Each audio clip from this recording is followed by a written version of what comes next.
when issues of bigotry, of hate, of anti-Semitism and racism and homophobia need to be at the forefront of our minds in some ways more than on any or many other days.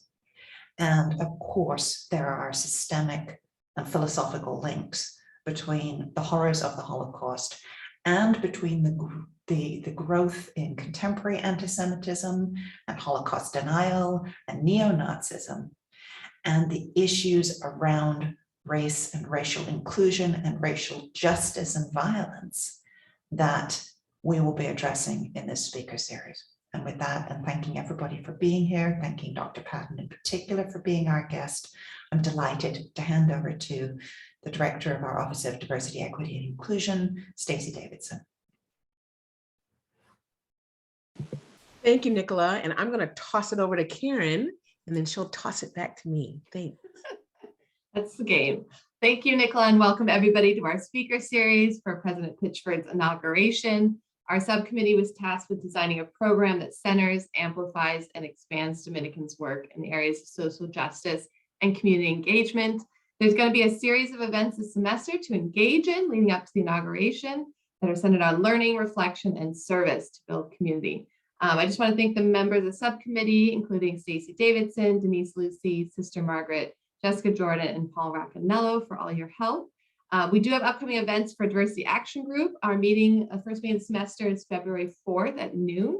You can see details in the HR newsletter for the Zoom link or reach out to Katie Lewis if you'd like to get invited to that. Attendance will also be noted for professional development. So adjuncts will need to enter their hours in Paycom immediately after attending the event for professional development. And other than that, I will hand it back to Stacey Davidson, who will now introduce our inspirational speaker for tonight's event. Karen, thank you. Can you go to the next slide? I'd like to read our land acknowledgement.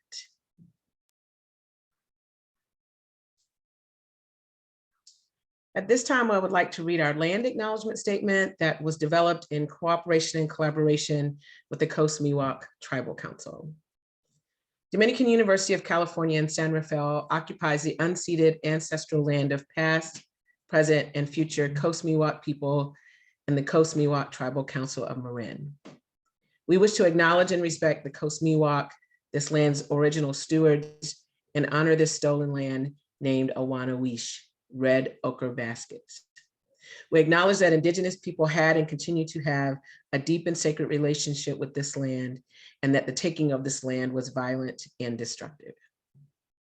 We acknowledge that in the colonization of California, the Catholic Church, especially through the mission system and the early Spanish, Mexican, and American governments, decimated Indigenous people and attempted to eradicate their culture. Dominican University of California commits to an ongoing partnership with Coast Miwok people through listening and learning, and seeks to honor and develop harmonious connections with all Indigenous people in this land. Thank you. At this time, I would like to introduce our distinguished speaker for this evening. Stacy Patton, PhD, is an award-winning author and journalist who writes about race, politics, popular culture, child welfare issues, diversity in media, and higher education. Through her workshops, keynote addresses, and multimedia presentations, Dr. Patton blends the power of her personal narrative with her expert knowledge of the history of American race relations. Patton teaches journalism at Howard University in the Kathy Hughes School of Communications and as a research associate at the Institute for Urban Research at Morgan State University. As an adoptee, child abuse survivor, and former foster youth, Patton is a nationally recognized child advocate whose research focuses on the intersections of race and childhood. She is the author of That Mean Old Yesterday, a memoir, Simon & Schuster, Spare the Kids, Why Whooping Children Won't Save Black America, Beacon Press, and the forthcoming book, Strung Up, The Lynching of Black Children and Teenagers in America, 1880 to 1968, Beacon Press. Patton's writings have appeared in the New York Times, Baltimore Sun, Washington Post, Chronicle of Higher Education, Al Jazeera, BBC News, Dame Magazine, and TheRoot.com. She has appeared on MSNBC, Fox News, CNN, CBS, Al Jazeera, The Tavis Smiley Show, Here and Now, and Democracy Now!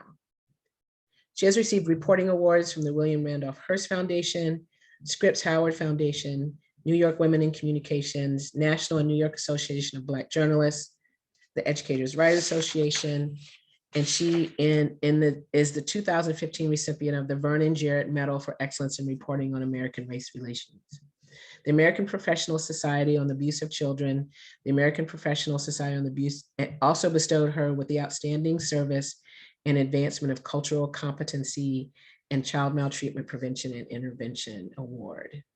It was my distinct pleasure to meet Dr. Stacy Patton virtually at a conference this summer, and I was inspired and moved and motivated, and am thrilled that she's here because that experience was profound for me. And when we started talking about a speaker series, the very first person that came to mind for me that I wanted to share with you all and the experience that I had and what I learned and gained and how I grew was Dr. Stacy Patton. Good evening, beautiful people. How's everybody doing? You can unmute your mics and talk back to me. I like to hear my audience. If you'd like to say hello. Hello. Hi. Hello. Hi. Welcome. Wonderful. Hi, thank you for being here. Thank you for having me. Thank you so much. So good evening, faculty, staff, and students of Dominican University. I'm happy and so very honored to be with you here this evening as we celebrate the belated inauguration of your new president and kick off this important series of campus conversations about race, social justice, community engagement, and what kind of future we want to have and how we're going to have the audacity to create this kind of future on our campuses and our communities. So I want to start off with a brief icebreaker. So if everybody can unmute their microphones and their cameras. Now I'm an atheist. I don't belong to a religion. I don't believe in a God, but I grew up in a Pentecostal Black church. And in a Pentecostal Black church, you talk to each other. You talk back to the minister. They make you get up, shake hands, say things to people. It was a way to create a sense of community. So we're going to do a little bit of that tonight. So I want you to turn to the box to your left. So I know you might see a window if you turn all the way, but you can pretend like you're talking to the person next to you. So I want you to turn to your left, to your neighbor on your left, and say with vigor and a lot of soul and passion these words: I am the change. Okay, everybody turn to your left, to the person in the box on your left, and say it. I am the change. I am the change. And y'all gotta say it like you're in church. I am the change. I am the change. I am the change. I want you to turn to the person to your right and say, you are the change. You are the change. You are the change. Okay, and now we're going to do a little bit of Brady Bunch up in here. Look either up or to the box below you and say, we are the change.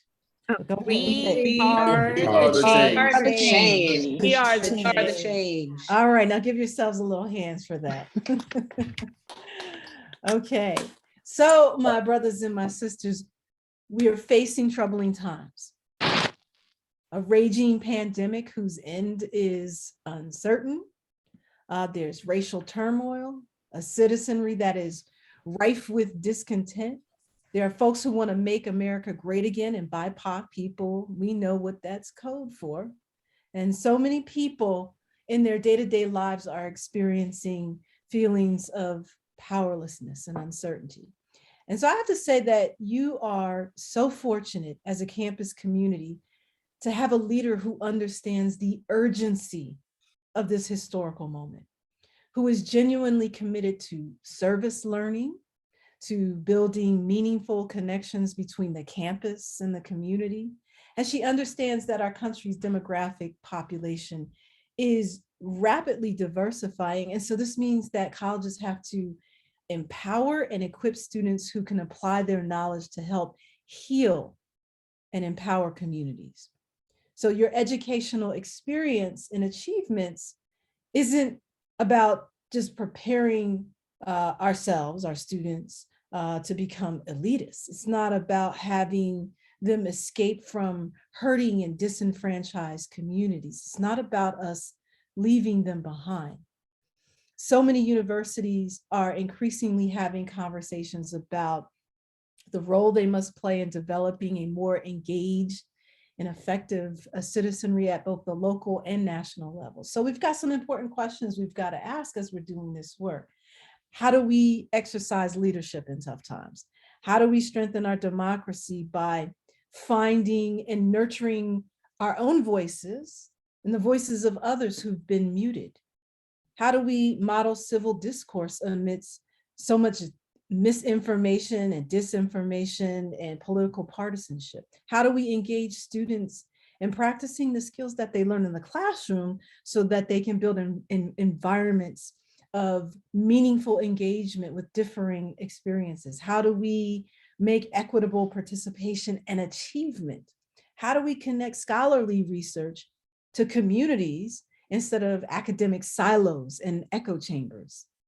These are fundamental questions that we must grapple with as we do community engagement work that is meaningful and effective.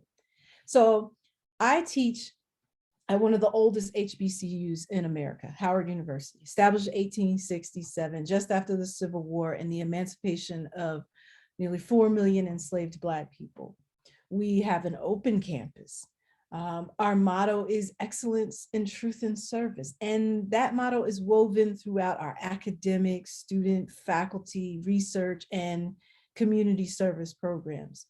We know that the fate of our campus community, our students, our faculty, our staff, our custodians, everybody who plays a part in the life of the campus is inextricably bound up with the community around us. We're an open campus that provides things that the community needs. We vaccinated thousands of people during the pandemic, providing free testing, sickle cell education. So we have a pulse on what the community needs, and they feel welcome to be take part in our spaces. Now, as a professor who teaches digital storytelling, mainly to millennials and Gen Z students, my mission is to provide an education for my students that helps them make connections between what they're learning in the classroom and how to apply that knowledge back in their own communities and around Howard's campus. We focus on public problems, community concerns and needs, systemic inequalities. We highlight the views and experiences and humanity of others who've consistently been disregarded or pushed to the margins of society. But we don't just look at deficits and trauma, but also joy, successes, triumphs, and the beauty around us. To do advocacy journalism, to become effective communicators and storytellers and scholar activists, I teach my students to center the voices of the community, including elders, youth, and other most vulnerable citizens.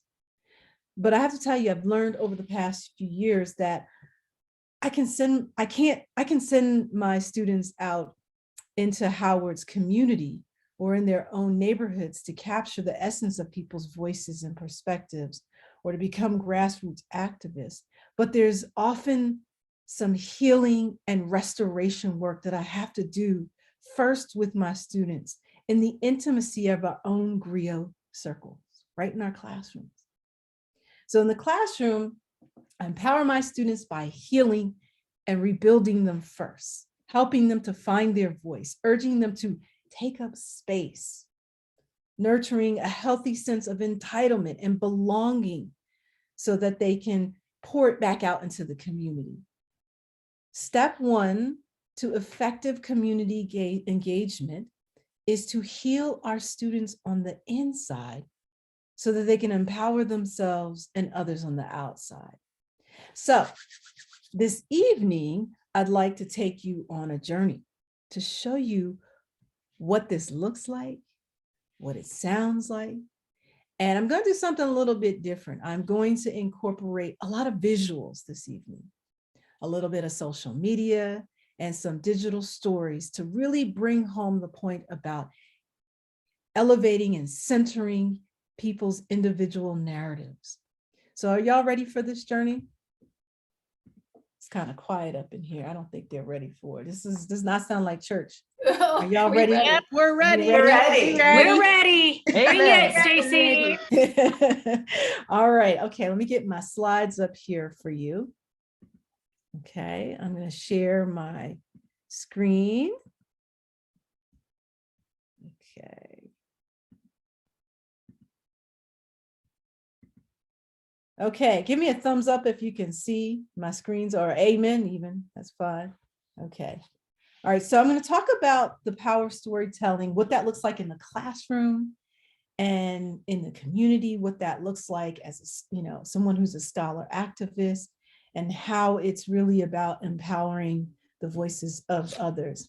Now, I'd like to begin with the powerful words of one of our ancestors, the great poet Maya Angelou, who said, "I've learned that people will forget what you said, people will forget what you did, but people will never forget how you made them feel."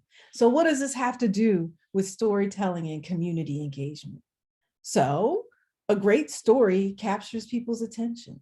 It can inform, enlighten, and invoke an emotional response. A great story has the power to draw people in.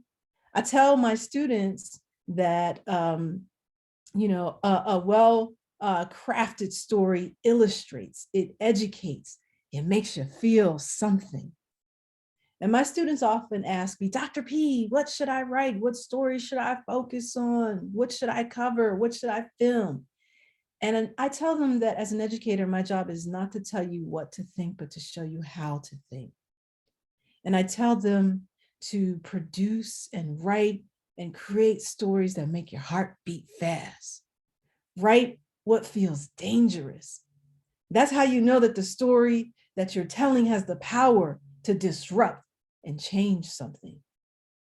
And so we're living in the age of the selfie. I often ask my students, why do y'all, so many of y'all, well, at least in the girls' bathroom, take these crooked selfies, these duck-lipped selfies in the bathroom?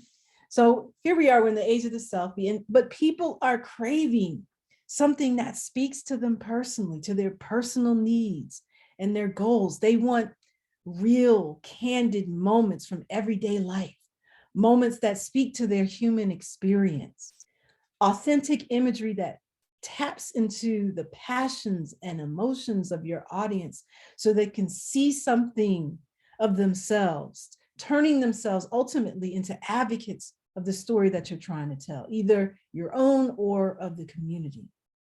People want to feel connections, especially now. They want to feel secure and strong and stable bonds in an unpredictable world. This is especially important because we spend so much of our time online, and people they need to cut through the screen and let themselves be engulfed in visceral experiences. We want to zoom in. We want high details, wrinkles, textures, the nitty gritty. We want to go beyond the pixels. We want to smell and touch. We want to feel. We want striking images that pull us in. And the more senses a story is able to engage, the more attention it receives, and the more information people will be able to retain. And the more likely we are motivated to become advocates for a cause or change agents. When we do community engagement work, we have to use effective storytelling to draw on people's memories, their past, on their sensations and experiences, to build strong connections in the brain, which is a social organ. When I'm standing in the classroom, I know that my brain can influence my students' brains and vice versa. Even on Zoom, our brains are fostering connections in this moment. We got to make people feel something, feel connected to something before we can motivate them to come together to do something. As soon as my students step into my classroom, I become what I call an amygdala whisperer. I aim to attach to them on day one So how do I do that? I'm going to show you a little visual. Hello, my scholars. Welcome to a new semester of learning. I'm Dr. Stacy Patton, but my students affectionately call me Dr. P. I teach digital storytelling and media literacy classes. I'm an award-winning journalist. I've written for the New York Times, Washington Post, Al Jazeera America, BBC News, the Chronicle of Higher Education, and some other outlets. I've been on TV. I've appeared on MSNBC, CNN, ABC News, Al Jazeera International, Democracy Now!, and Fox News.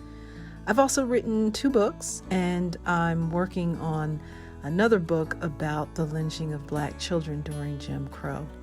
Let's see, what else? I've got a pet parrot named Lady Zora, and I also like to drop bars every now and then for fun.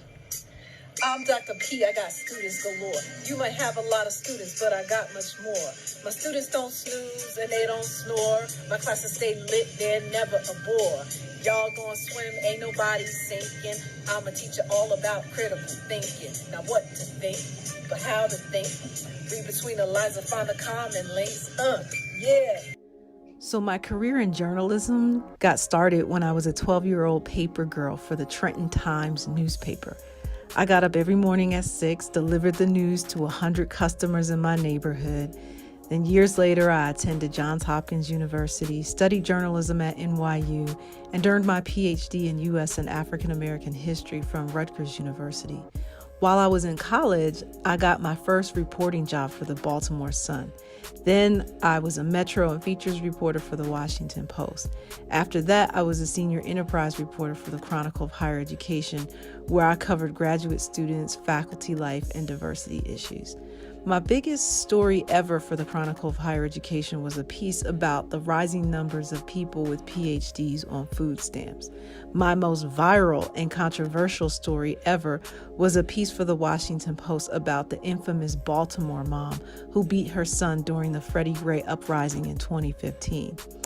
This past summer, I published pieces for the Washington Post about the impact of the coronavirus on Black people, white people's participation in racial protests, and the mysterious deaths of Black people who were found hanging from trees. I also published chapters in 2 recently released books. And so I write a great deal about the treatment of children. I'm a nationally recognized child advocate who is an anti-spanking advocate who believes that children should never be hit under any circumstance. And so I travel around the country educating audiences about the harms of hitting children. This is the beginning of my 2nd year teaching here at Howard. Before coming here, I taught at Rutgers, Montclair State, American University, and Morgan State. I love teaching. And I love my students. I'm about teaching as well as I was taught. I have very high expectations of my students because I had wonderful professors and mentors who had high expectations for me, and they also helped me find my voice. They helped me strengthen my mind, my discipline, my work ethic. They helped me redefine how I wanted to see myself and be in the world. They taught me how to ask the hard questions, to write with fire and edit with compassion. They also taught me to eschew categories and other people's constricting definitions about my identity. They taught me as a journalist to dig deeper and deeper and dig until there's nothing else left to scratch. My scholars, in order to master the craft of teaching, I promise to be a servant to my students, to you. So when you watch that, ask yourself, how did this video make you feel? Did you smile? Did you chuckle at my cheesy little rap song? Did you laugh? Did you feel warm? Did you feel relaxed, inspired, connected? Did you see connection? Did you feel like you could take a class with me for a whole semester? Did you feel a sense of connection between my students and myself? Think about how you tell your own story to your students from day one. If you felt good while you were watching this, then on a biochemical level, that means your body felt an elevation in oxytocin, which is the feel-good hormone. This hormone increases when you feel a sense of belonging. So making a short video like this or an engaging introduction for your students is a subtle behavior that can make a very powerful impact from the start. And the same is true for doing community work. Tell your story. What's your mission? Who are you? What are you about? And showing some vulnerability in the process. Now, I made this video when the pandemic began and we had to teach online. So I needed to figure out, how was I going to introduce myself to my students? How was I going to show them that I am safe to learn from? How was I going to make them feel connected in this virtual environment? You know, with so many miles between us, how would I make my students feel like they belong to a vibrant learning community where they would feel seen and heard?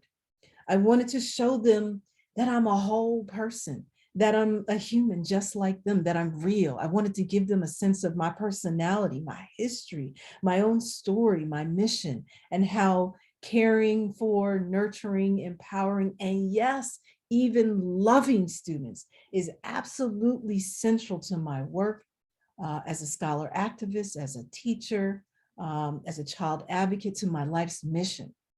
The young people that we are educating are a diverse collection of living, breathing human beings with complex evolutionary histories, cultural backgrounds, and life stories. And likewise, as educators, we have our own hidden histories in our bodies. We have cultural scripts that we bring to the classroom, emotional memories, and socialization that guides us on a sometimes unconscious level. And all that shows itself through our teaching and in our interactions with students across campus, with administrators, faculty, and so on. As educators, our job is not just to impart information, but to engage and to attach. We have to bring our humanity to work, form secure attachments, and make decisions on an individual and moment-to-moment basis. I'll show you a little visual here. My students, while I was live tweet as part of class, part of their class participation grade, we have hashtags for all of my courses, and they have a pretty good time with this. They love to throw in GIFs and memes and such. So I've had to learn how to practice what I call brain-based education. I've had to explore things like evolution, attachment theory, social and developmental psychology, and social neuroscience to flip my classroom. When my students enter the classroom day one, I see their faces. Yes, I recognize their diversity, but I also literally tried to picture the inside of their brains, their HPA axis system, the vagus nerves, neural pathways, and all those hormones coursing through their bloodstream. And I'm keenly aware that their interactions with me, the tone that I set, and the classroom climate that we create together will impact their bodies in either positive or negative ways. And the same is true when we do community engagement work.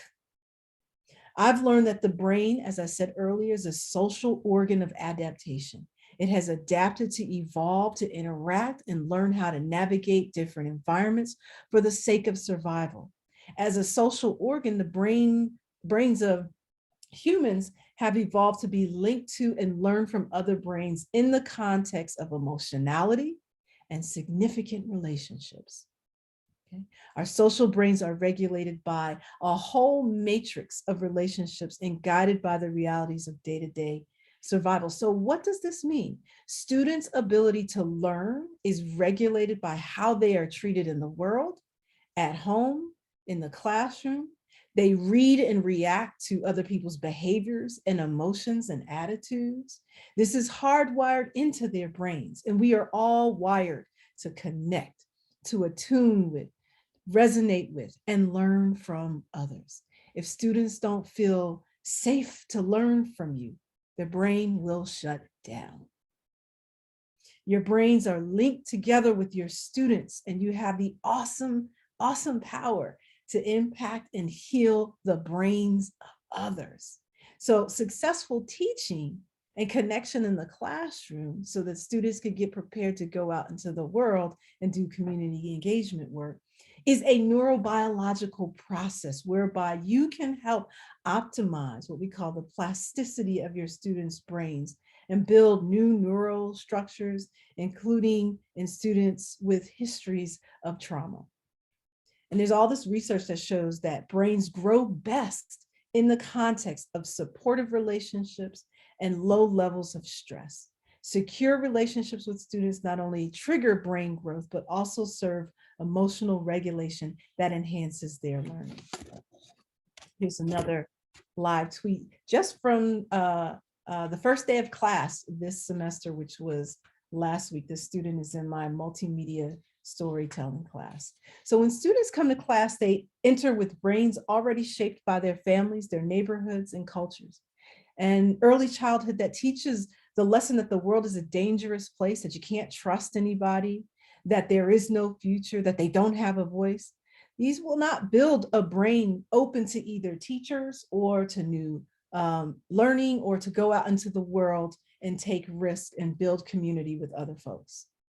A teacher, professor can't see a child's history reflected in his or her postures, attitudes, words, and spirits. And by the end of the, a teacher can see a child's history reflected in his or her postures, their attitudes, their words, and their spirit by the end of the first day. And you can pretty much get a sense of the challenges that lie ahead. Here's another one from a different semester. I often talk to my students about creating a tribal classroom. My students call me Dr. Patton, Dr. P, and sometimes Auntie. Not Mama, because I don't look like anybody's mother just yet, but Auntie. So young people who have experienced trauma often have a chronic feeling of disconnect or not belonging. When I was a college student at Johns Hopkins, I didn't feel like I belonged on that campus. There was nothing around on the walls, the statues, the paintings that reflected someone like me. I knew that historically that campus was not designed with me, people who looked like me being part of its future, perhaps cleaning the campus, but certainly not occupying spaces of learning in that school. And so when students feel disconnect or like they don't belong, they'll sometimes wear a mask and they'll mask these symptoms so that they have a desire to fit in. We know how much stress can change the brain. So as educators, we need to start off the first day with those first encounters, embracing the fact that acts of caring, teaching, learning, and love also changes the brain. Right away, I want to send the message to my students that we belong to a community, a family, a tribe. We don't do this, look to your left, look to the right. One of you is gonna fail, drown in an ocean. That's not good teaching at all. So we are a tribe. We belong to each other, that we participate in our creations over the course of the semester together. The same is true for community engagement. You have to understand that the people who live in the communities around our campus and beyond have masters and PhDs in their own experiences.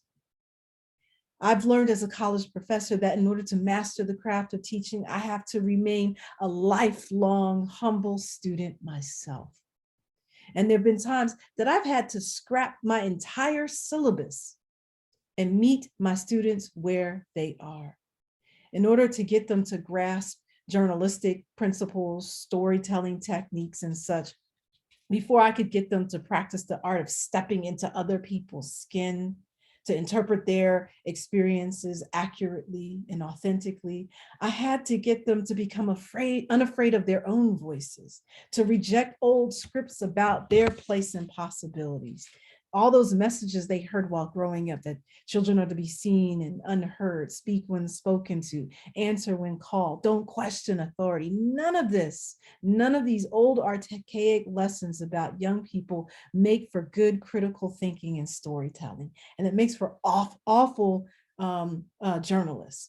So I have to make them feel safe to discard old tropes and to feel vulnerable enough to tell their own stories. Like Lennox Seaforth from Morgan State University, a former student of mine. How you guys doing, man? My name is Lennox Seaforth, and I'm a multi-platform production major here at Morgan State, and I'm a junior. Right now, what you guys about to witness right now is my latest work. It is called My Life Can Go at Any Minute, so I hope you guys enjoy and learn something. Thank you. I remember when I was 13, man, I saw this guy, like he was coming down the street and he fell crawling to the floor with the blood just oozing out of him into the concrete, and he was breathing heavy, asking for help, and I was just stuck. I didn't know what to do at the time. Like I didn't know whether to help him or just run. Like I was really scared. I remember when I was walking down the street to go to the corner store, and this guy walked into the store, came back out, and it was people just ran out of nowhere and just banked him. It was blood everywhere.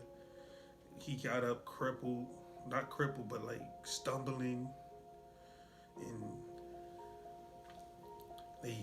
it made me fear for my life as fast as it happened and all that. The guys that beat the dude, they all got in the car, drove towards me, pointed a gun. They said, if you say anything, I'll shoot you, come back and kill you and all that. That messed my head up for like a good couple of days, weeks. I didn't even tell my mother. It really messed me up. I was scared to even like go outside my neighborhood. Like I was the type of person to really stay in, because what if I was next? Like my life could be gone at any given moment. Like what I want people to realize about this situation, life is not a game. It's not like Grand Theft Auto, you die and come back and you spawn. No, you get one chance and it takes literally a split second for you to be gone. Like, I want people to realize that every life on this planet has a reason and cause, and not for somebody to determine if they should live or not. I want people to realize that this is real life. It's all fun and gang until you in a box and you on a t-shirt, yo. What society can do to prevent, I think, is, for one, keep kids as kids. Don't tell them everything that goes on in your household. We can already sense it's a problem. And make sure you keep all the negativity and positivity, and know your kid, what your kids is doing, meet their friends. I do believe that we should have like more like protests and more events for the kids, so they can realize that like it's more to life than just hanging on a block. It's more to life than selling trees or selling rocks and stuff. You know what I'm saying? It's more to it. Like, you know, give the people hope. You know what I'm saying? Because right now hope is lost.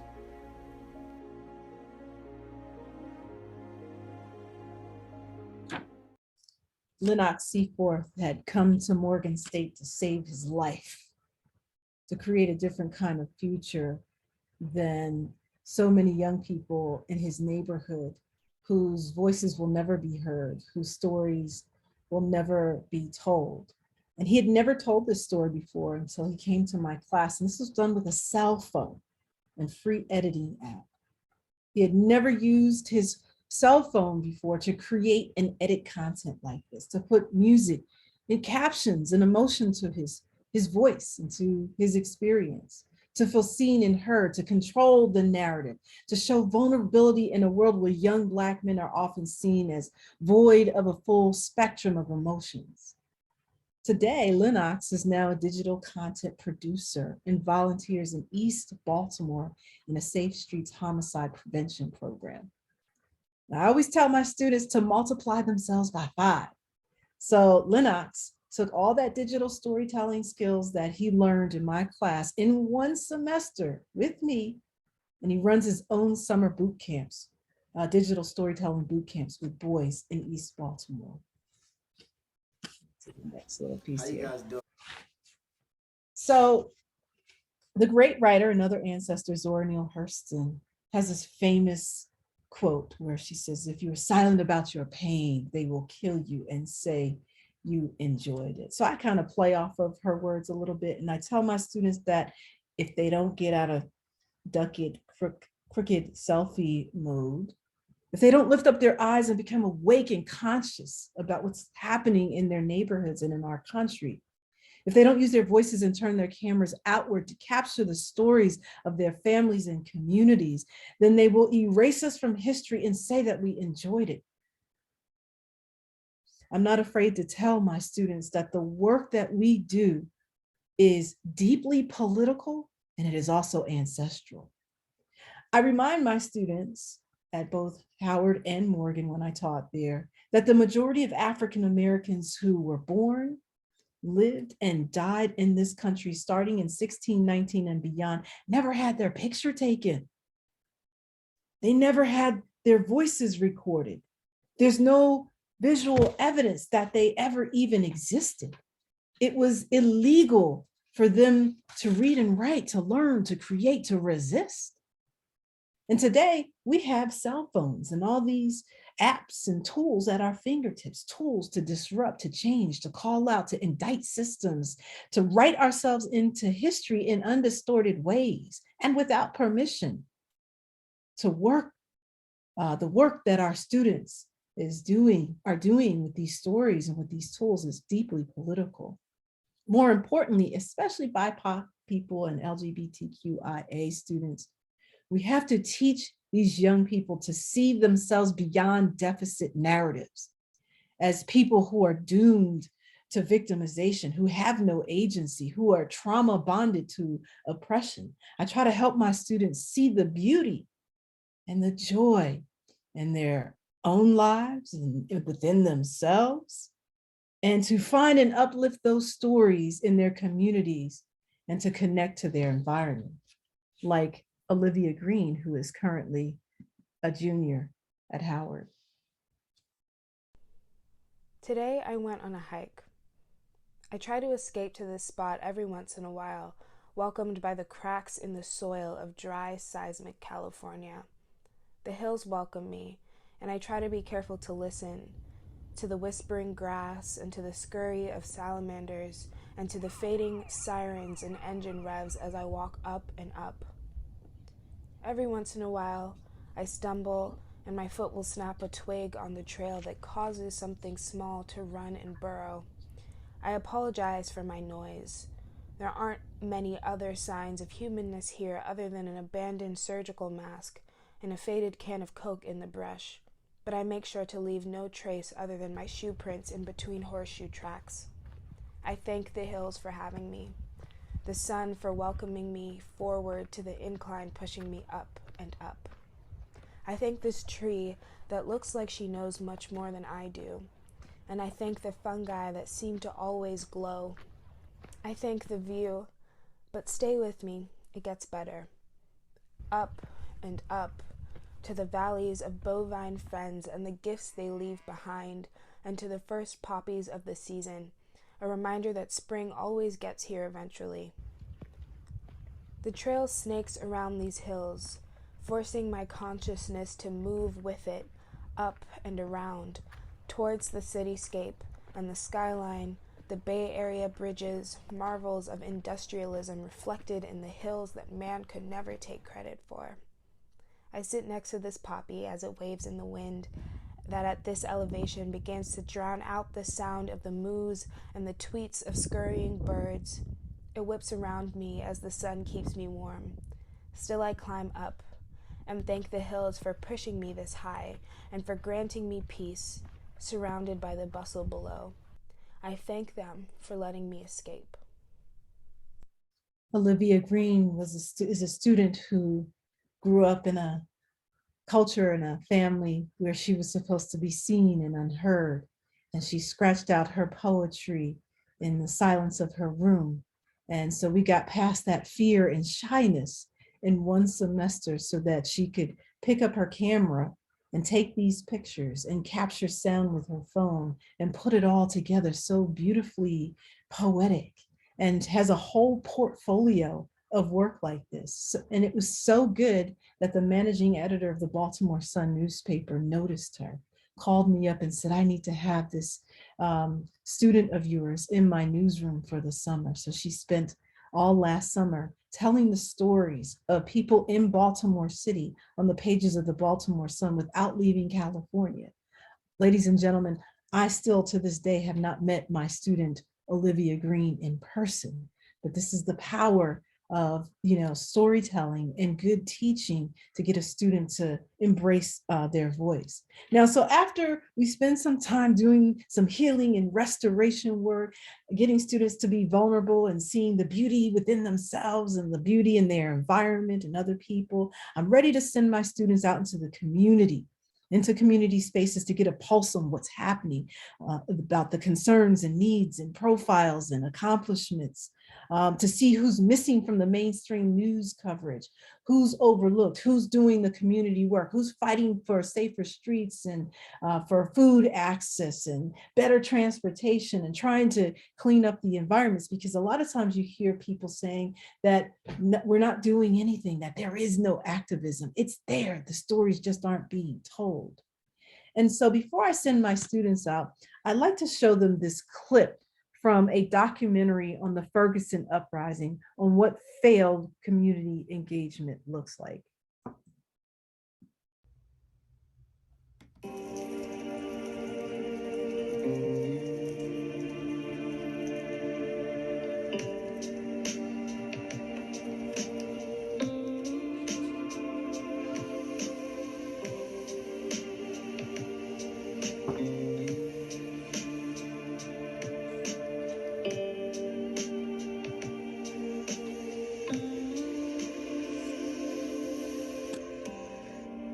A week after the unrest that followed the grand jury decision, the first public meeting was held in Ferguson to look into the events of the past 100 days.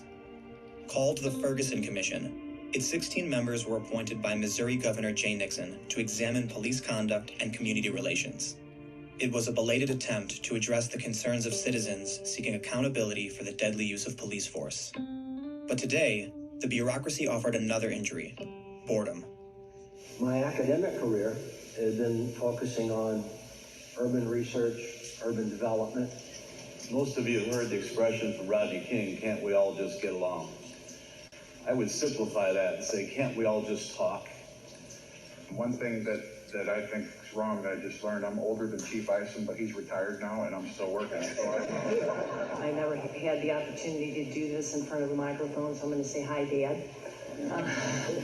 One thing I've asked myself, being an African American, living in St. Louis, and being a police officer, is why do some people love the police and why do some people hate the police? And that's always been a perplexing question to me. The meeting went on for almost 5 hours before the public had a chance to speak. Transparency be a guiding commitment for us. This is a bunch of bullcrap. It's always been a bunch of bullcrap. Don't be disrespecting us as people. We tired. Y'all killing our babies. The justice system is a mockery. We're giving us all these fancy words and all your degrees and all your intellectual words. Fix it. My 17-year-old son, who is a victim of all of the things that you all are discussing in this meeting. We've been sitting here since you guys started, and he's listening to everybody running through the podium, explaining, I've done this, I've done that, and we are honored that you all have credentials and you're educated, but you do not reflect the community that we live in. You're a very educated man. I've watched you. You have a very good spirit, Mr. Iceland, and you said you're perplexed. You want to know why some people hate police officers and why some people like police officers? Well, I was born in the 60s. I'm a 60s baby. We were raised up that the police officer was Mr. Friendly. I taught that to my children. That's what I taught them. You respect authorities. You respect any adult, but especially the police officer, because it's your friend. We're gonna work with him to help to lift the community up. But what am I supposed to tell my 16-year-old son? And my son is not a thug. His pants don't sag. So everybody will know that when he steps outside his door, the police got him and his friends lined up on the damn excuse my French, lined up on the ground. They gotta take their socks and shoes off and undress for what? It is a shame that our babies, can y'all fathom that? Your baby getting gunned down, then disrespects to lay in the street for 4 hours.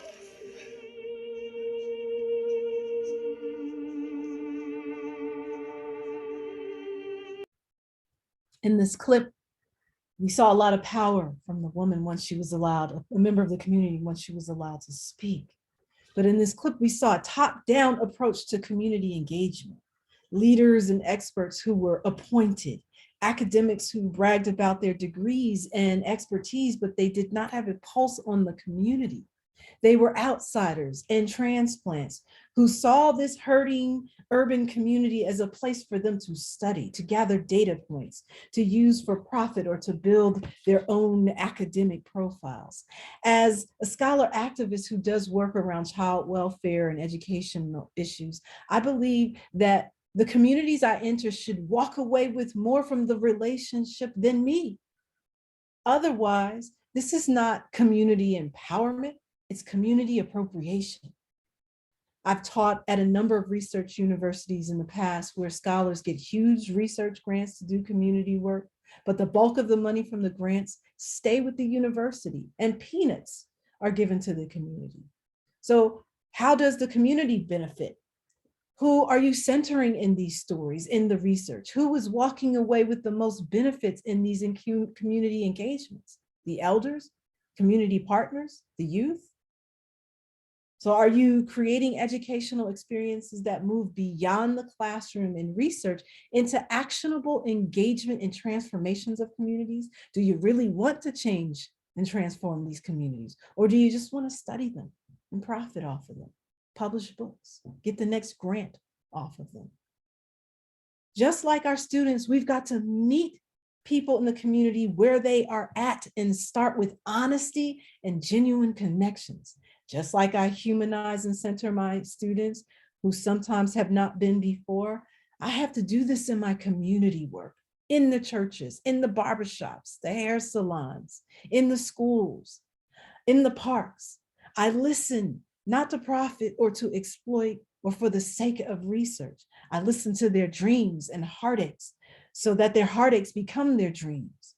When they see the sincerity in our actions, then they'll know it's a genuine relationship.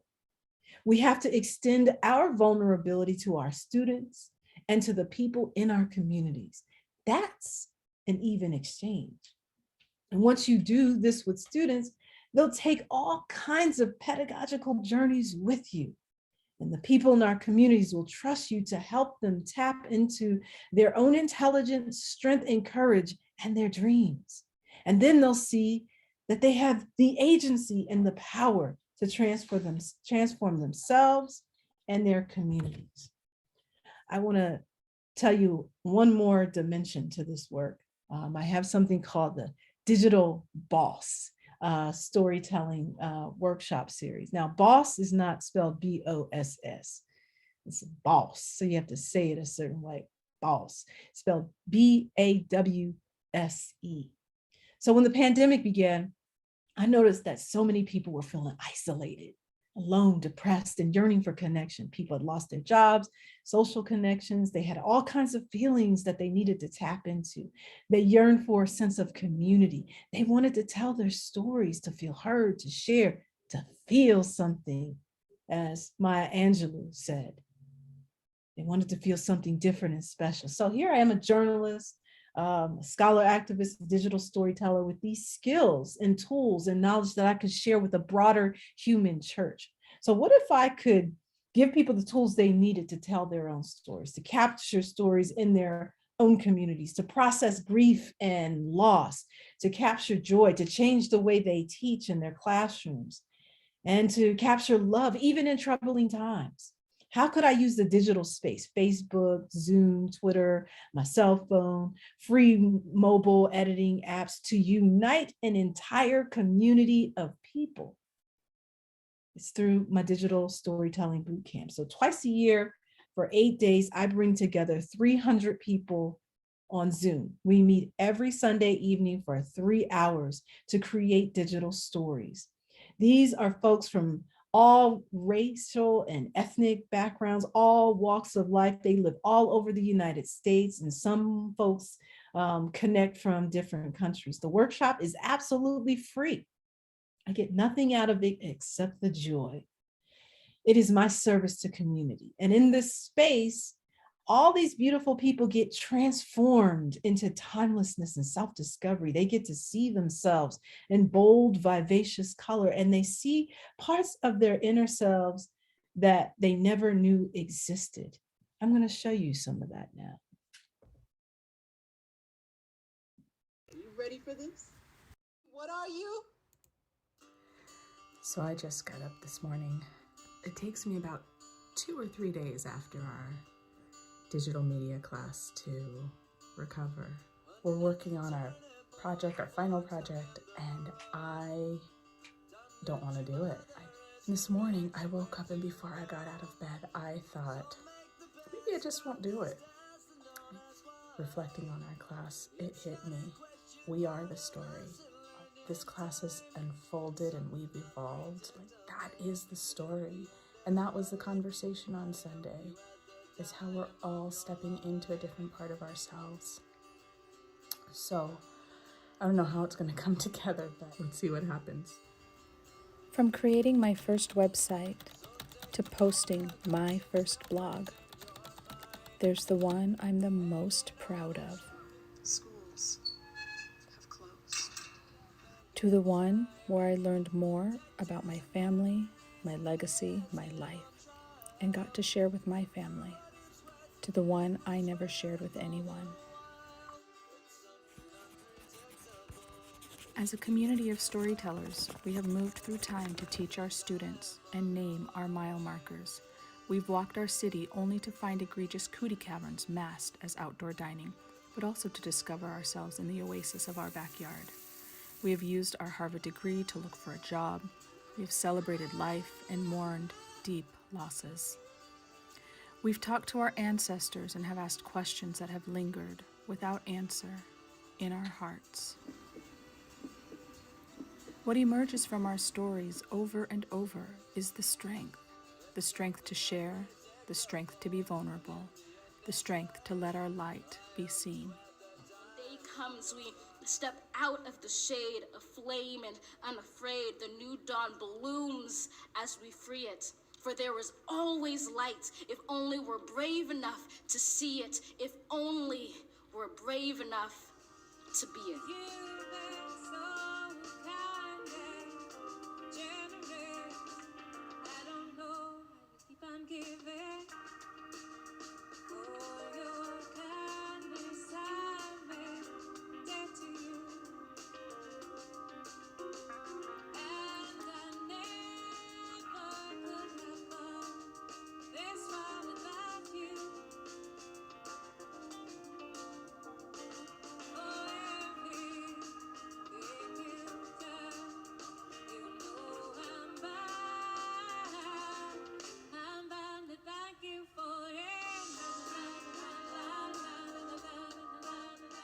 Ready for this? Are you?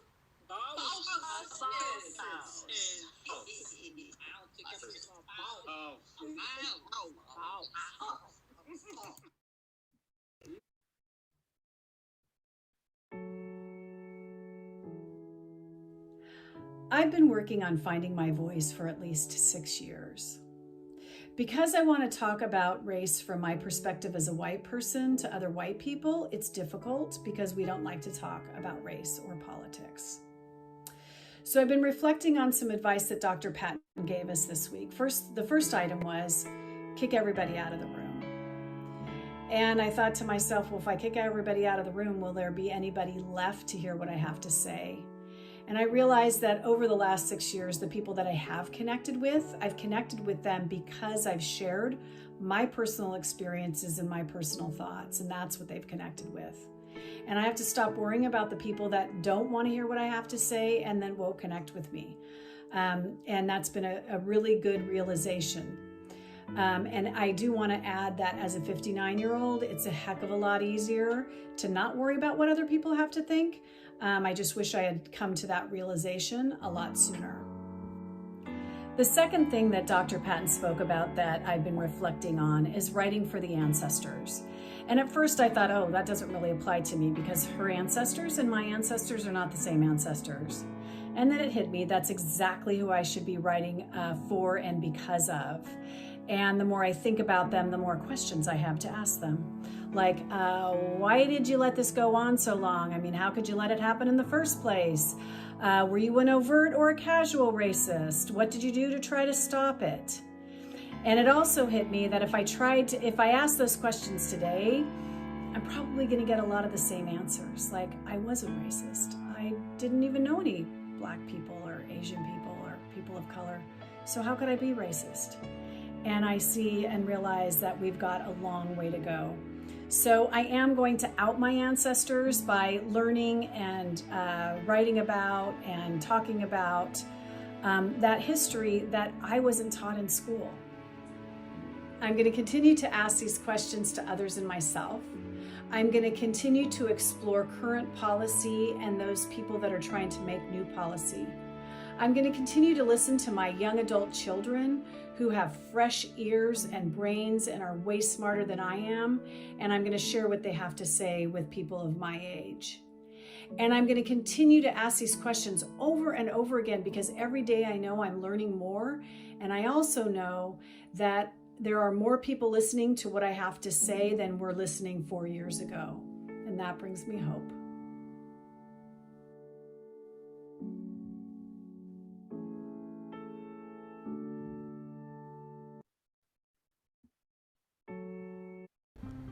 I was probably somewhere between 6 years old and 8 years old when I was told I was doing it wrong. I was sitting on the floor with my best friend. We were inside her parents' bedroom. I was drawing and I was so happy and I was so proud of what I was doing. And it felt good. And I remember showing my best friend's mother my work.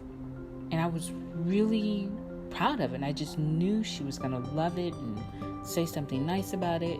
And she began to chastise me. What are you doing? What is that? Nobody looks like that. Nobody's head looks like that. Why are you drawing? Is my head a square?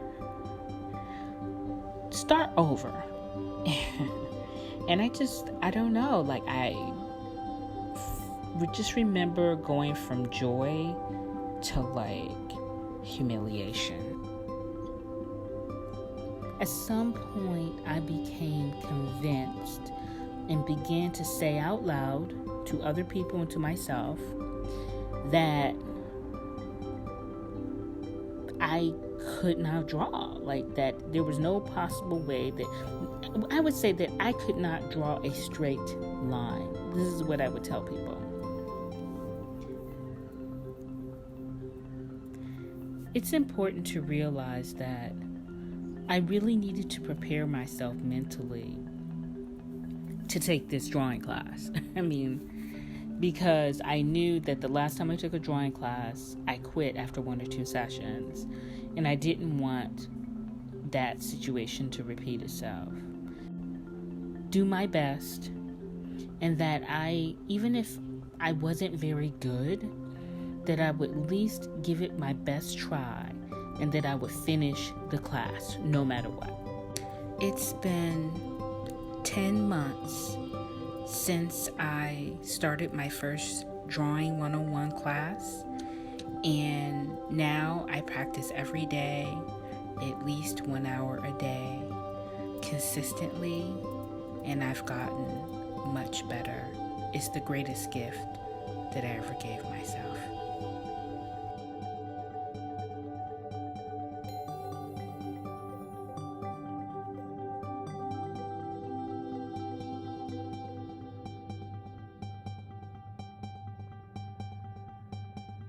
Once again, ladies and gentlemen, I've never met any of these people in person.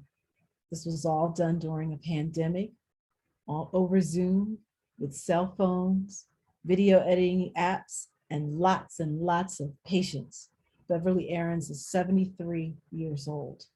This was her first time picking up a cell phone to realize and document her own potential and her own artistry. So let me close by saying a few more words about this kind of digital community engagement. What I witnessed was people finding their voice. They healed themselves and each other through sharing and engagement. They felt understood even when they didn't always have the words to describe their feelings. We took their pain and made it beautiful. It was exposing, it was vulnerable. We handled the pain and the trauma responsibly. We didn't treat it as porn or clickbait or exploitation. We made sure that it was transformative, centering, empowering, and not appropriation. We did no harm. This is a responsibility that we all have on our campuses, whether you're the president, the provost, incoming student, faculty, staff. You do no harm and you don't crush people's passions. And what I've learned about creating this digital workshop series through the teaching of my students is that community builds upon itself and it starts with you. I decide to be the change that I want to see. And people always ask me, why do you do this for free?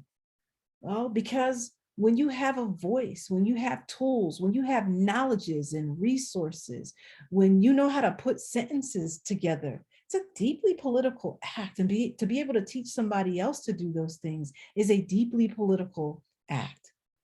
And if you don't go out and replace yourself by 5, you commit treason against the ancestors who had the audacity to survive some very horrible things so that you can exist.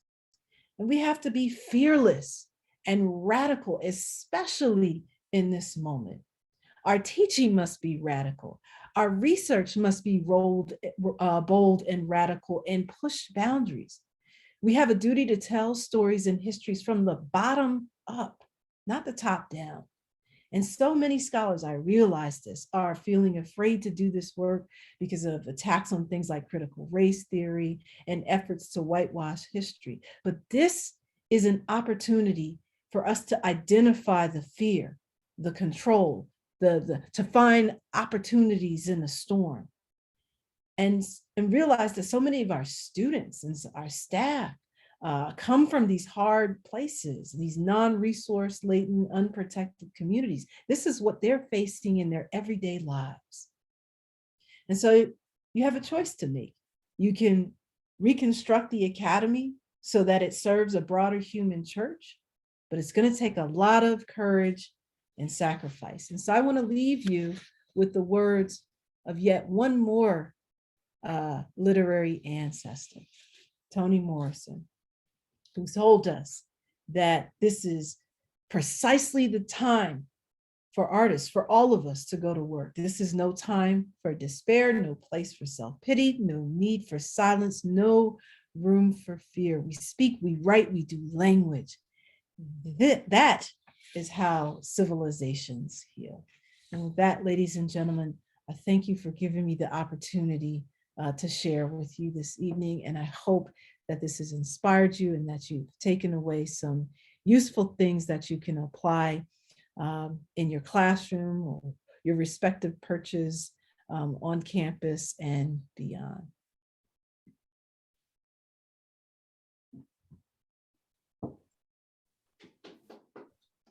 We have a few minutes for question and answer. Dr. Patton is ready to answer any questions that you have or comments or thoughts that you'd like to share with the group at this time.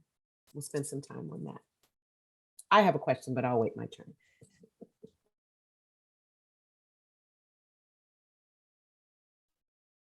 Denise, go right ahead. Yes, thank you. Dr. Patton, you have reminded me of why I haven't retired. Because I love my students so much. And I have to remember to let that come through every day. And I wish that I could have these videos that you've shown, because they're very powerful, as are you. Thank you for coming tonight. Thank you, Dr. Denise. Your words just sent chills through my entire body. I love what you just said, because there's so much in the news lately about mostly focused on K-12 teachers giving up on the profession. I just saw a piece that 9 superintendents just announced their retirement. And I see it on Facebook groups, so many people who are giving up. And I belong to this binders group on Facebook. These are women professors.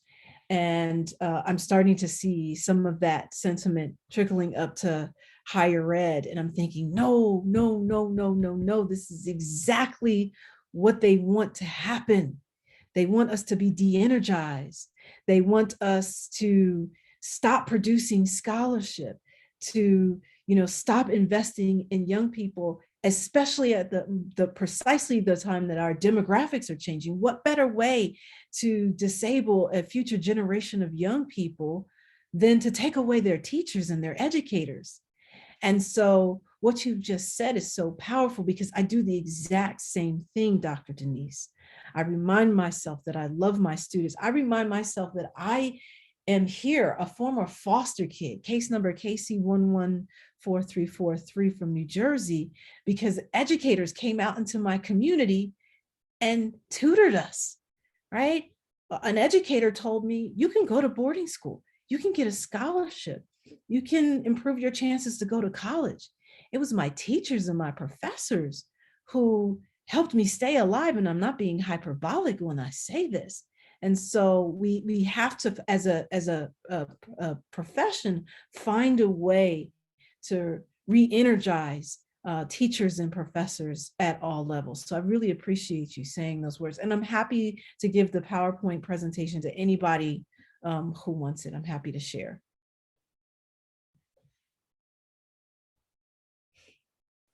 Thank you so much.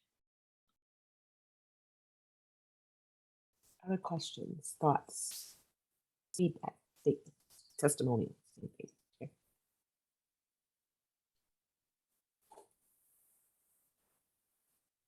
I have a question. So I was thinking about what you were saying early in your presentation about the brain connection between you and your students, and how our brains seek each other out and we seek connectivity, and how that matters in terms of the healing that happens in your classroom. And so in doing the work on campus with colleagues and trainings and getting people together and talking about all these different issues around diversity, equity, inclusion, it made me think about, does that brain connection also work in developing relationships with colleagues, right? So are we still, so I'd love for you to just speak to that a little bit. Is that transferable into any setting where you're working to connect and to relate and to build relationships and to see people and to hear their story? I'd just like to get you, if you could talk a little bit about that. Yeah, absolutely. I mostly talk about this from the perspective of child welfare, young people who've experienced neglect, abuse, ACEs as we call it, adverse childhood experiences, and they're in foster care, residential places, and they come to school, and sometimes teachers don't know how to contextualize their behaviors. It's sort of like if you see a Coke can and sitting on a table. Now, if you didn't bring it in, you don't know if that thing has been shaken up, and if you open it, if it's going to explode. Sometimes young people are this way. You could see them 1 minute, they're fine, but something may have happened that day, and then you encounter, and then it's all over it. Same thing happens sometimes with colleagues and people who have untreated trauma. And so I talk a lot about being trauma informed. For me specifically, trauma informed pedagogy. When I started teaching at Morgan State University, and a lot of our students are first generation college students coming from Baltimore cities, we have high rates of poverty, homicides, just generational divestment in the schools, in the communities, just so much. And in general, we're dealing with millennials and Gen Zs nationally who've dealt with so much trauma, 9/11, climate issues. I mean, just so much that they're bringing into these spaces. And so when you are on hyper alert, when you're hyper vigilant, right, in your body, and you're always danger mapping in the office space, in the classroom, if you are a person of color who's in a predominantly white space, you're kind of on hyper alert for microaggressions and such, that very real things that happen to you. It impacts certain parts of your thinking brain. You don't have full access to the thinking part of your brain to make a good critical decision sometimes, or to form connections with other folks, because you're like this, you're trying to, be in protect mode.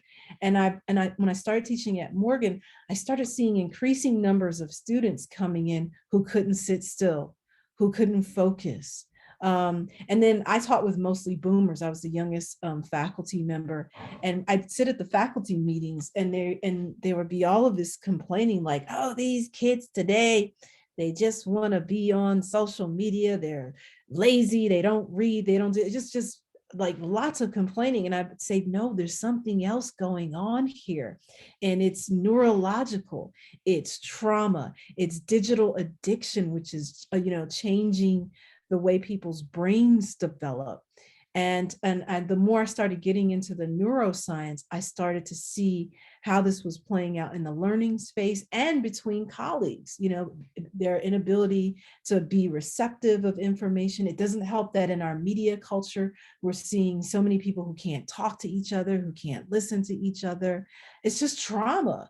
And so that's when I started to do the work on being trauma informed. And so what did that look like? So in my classrooms, that means I arrive 15, 20 minutes earlier, and I've got aromatherapy going off in my class, so that when my students enter the doorway, I can literally see them take deep breaths. Right? It took one student a whole semester to figure out where that lemongrass and lavender smell was coming from. I'm like, they're diffusers at the back of the class. It's having, Play-Doh and, sort of tactile things to help them manage their stress. It's bringing water and sometimes breakfast to class. It's doing mindfulness meditation in the classroom for the first 10 minutes so that we can be centered, so that we can push things out of the classroom and be open to learning and be fully present. It's those types of exercises. And I'm starting to see some campuses implement this for faculty and staff, midday meditation, those sorts of things to feel connected.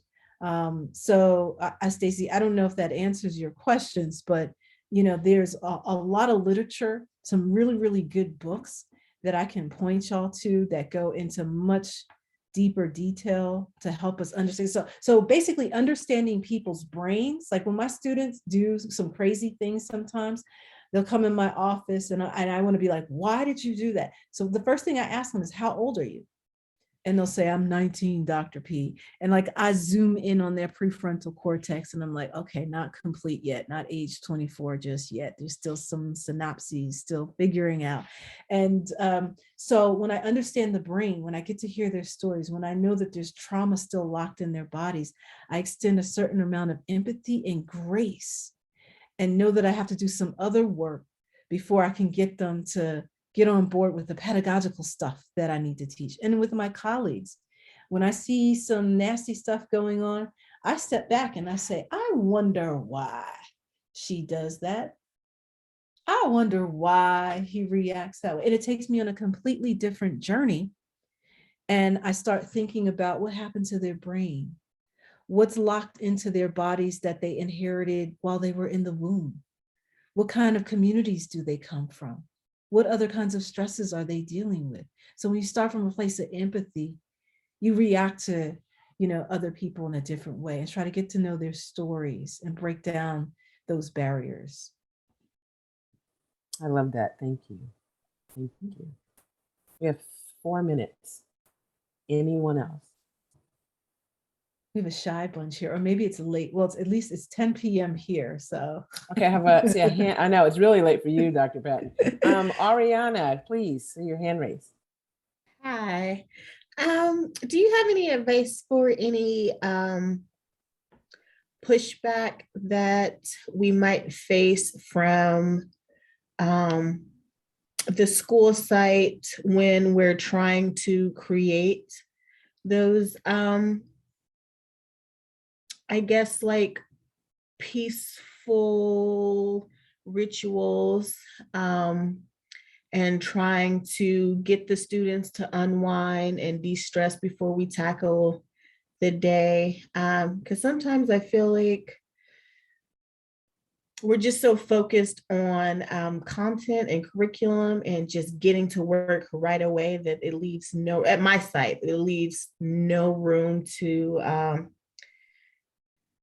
for the students just to relax. And in the days of COVID, just to, have a snack. But, prior to COVID, the kids would be, if they were hungry, they'd be able to eat, and you can't really do anything, if you're hungry.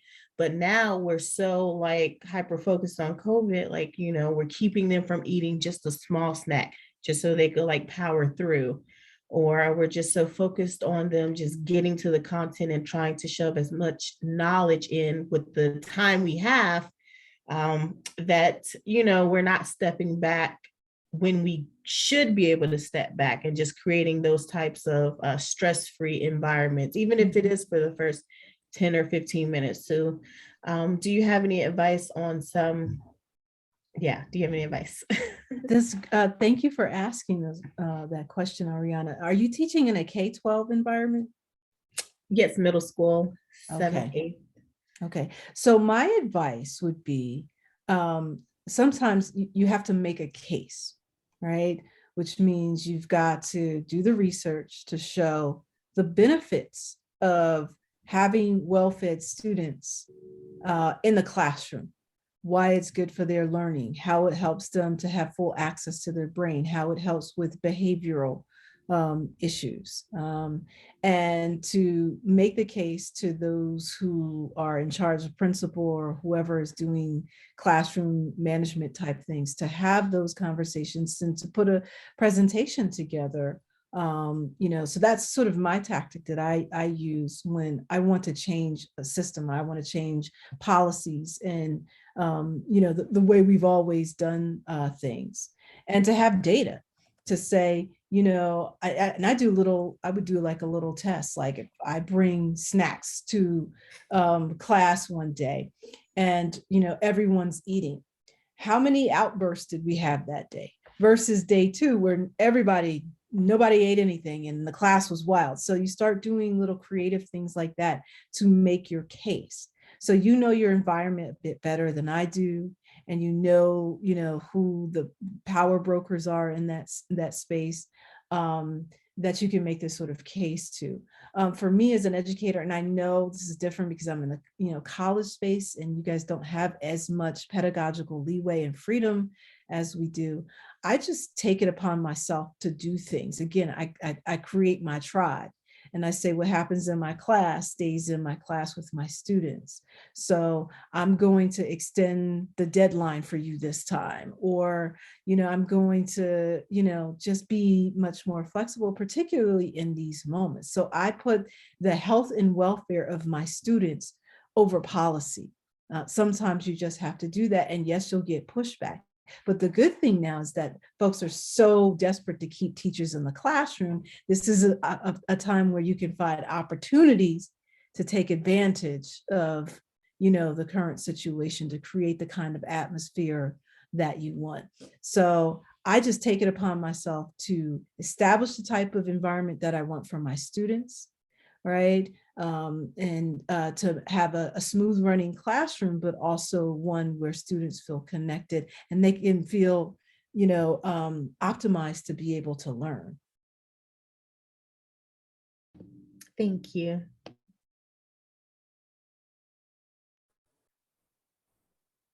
So we are at time. Thank you all. Can we all show our appreciation for, she likes verbal, so our verbal appreciation, our vocal appreciation for Dr. Thank you. In California. Thank you so much. Thank you. Thank you. I'll put my email in the chat box. So for anyone who wants to have a copy of the PowerPoint or any other readings that will be helpful on neuroscience of teaching, etc. I'm always giving people bibliographies. That's what happens when you go to grad school. Sometimes you just talk in bibliography. So feel free to reach out to me and I'm happy to share with you all. Thank you so much. Thank you. So inspiring. It's been a wonderful evening. Thank you. Thank you so much, everybody. Stay well. All right, you too. Thanks everyone for coming out tonight. Thank you. Thanks, Stacey, for doing this, and Karen, thank you. Thank you so much. Yes, thank you, Karen, and thank you, Stacy.